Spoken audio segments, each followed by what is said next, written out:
El sujeto es quien designa en la oración a la persona, animal, objeto o idea de quien se dice algo, o en todo caso, el que realiza la acción del verbo. ¿Cómo reconocemos el sujeto en la oración? Recordemos, el sujeto es quien realiza la acción. Primer método. Todo sujeto es susceptible de ser reemplazado por un pronombre. Elena y Rosa viajaron a Chile. ¿De quién estamos hablando? De Elena y Rosa, es decir, ellas. Podemos reemplazarlo por él. Segundo método.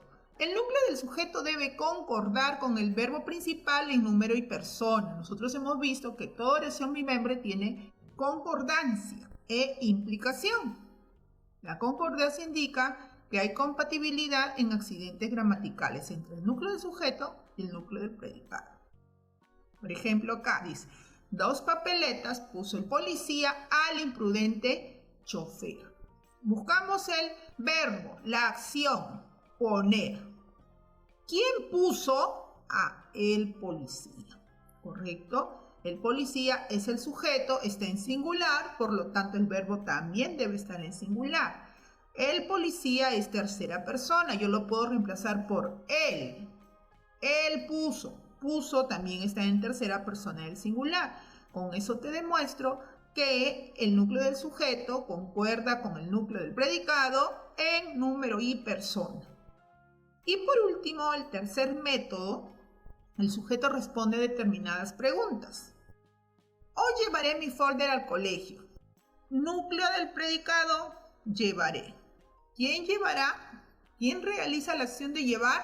Yo. Es el sujeto. En este caso no está presente en la oración, por lo tanto lo vamos a conocer como tácito.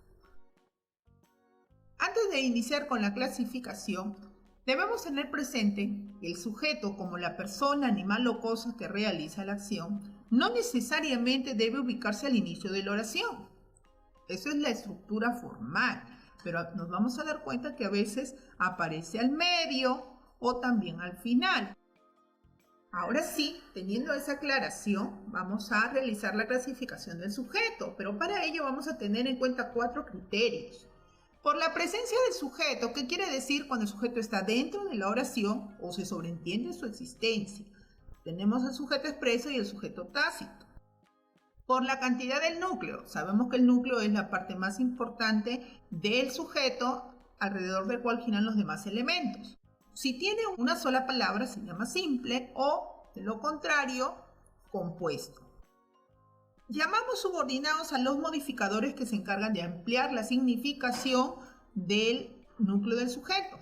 Si existen, están escritos en la oración, se llama complejo, pero si el sujeto solamente tiene núcleo, es incomplejo. Y por último, por la voz de la oración, tenemos el sujeto activo, el sujeto que realiza la acción y el sujeto pasivo.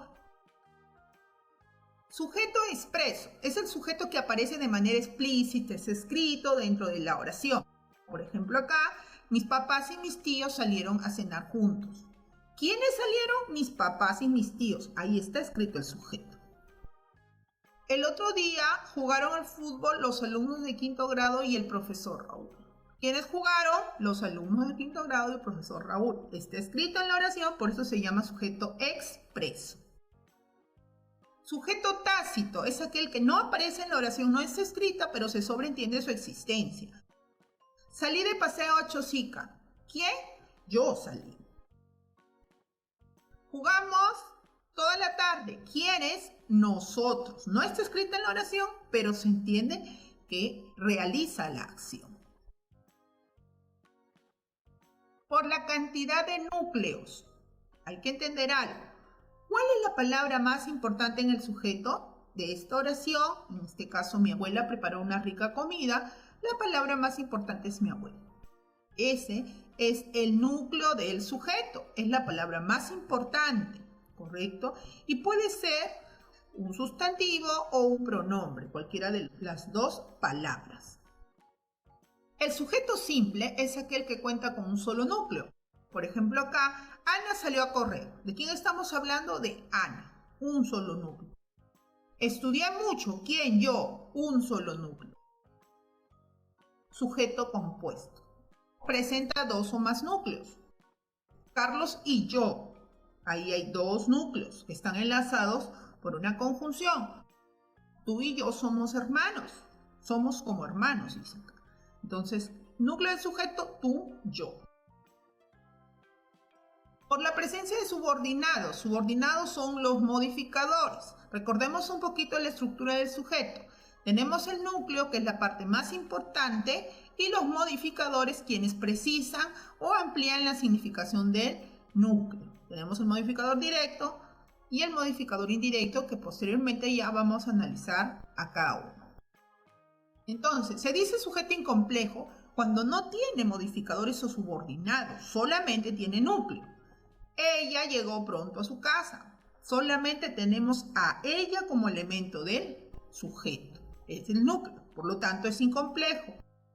Mariana preparó un rico postre. ¿Quién preparó un rico postre? Mariana. ¿Qué elementos tiene el sujeto? Solamente Mariana. Por eso es incomplejo. El sujeto complejo, por el contrario, presenta en su estructura tanto núcleo como modificadores. Aquí tenemos una oración. El café con leche es delicioso. ¿De quién estamos hablando? Del café con leche. ¿Cuál es el núcleo? Café. Pero café como núcleo está acompañado por él y con leche. Eso quiere decir que es un sujeto que no solamente presenta núcleos, sino también modificadores. Por lo tanto, es complejo, ¿ya? La diferencia entre complejo e incomplejo. El complejo tiene núcleo y modificadores, así sea uno, ¿no? Y el incomplejo solamente tiene núcleo. Por la voz de la oración. El sujeto activo dice sujeto realiza activamente una acción. Algunos le dicen sujeto activo o sujeto agente de una oración activa. La primera oración, los padres arrullaron a su bebé con una canción. Núcleo del predicado, arrullar. ¿Quiénes realizan la acción de arrullar? Los padres. Entonces es su sujeto activo porque está realizando la acción. En la segunda oración, Luis ordeña la vaca con mucho cuidado. Núcleo del predicado, ordeña. ¿Quién realiza la acción de ordeñar? Es Luis. Entonces Luis es el sujeto que está realizando la acción. Por eso se dice sujeto activo. El sujeto pasivo no realiza la acción, sino que recibe la acción que antes realizaba. En la primera oración, ¿cuál era la oración? La oración era, los padres arrullan a su bebé con una canción de cuna. ¿Quiénes realizaban la acción de arrullar? Los padres. Pero ahora los padres no realizan la acción, sino la reciben. ¿Quién está encabezando el sujeto? En este caso, el bebé. Quien recibía la acción antes, ahora la realiza. El bebé es arrullado por sus padres con una canción de cuna. Como te das cuenta, el sujeto ya no está realizando la acción. Los padres ya no realizan la acción, sino la reciben. Y quien antes la recibía, que era el bebé, ahora es el encargado de realizar la acción. Es un sujeto pasivo o paciente, que forma parte de una oración pasiva. En el otro, nos acordamos de la oración, Luis ordeña la vaca con mucho cuidado. Ahí Luis estaba realizando la acción, ahora Luis no realiza, sino recibe. La vaca es ordeñada por Luis, ya no realiza la acción, sino Luis la recibe.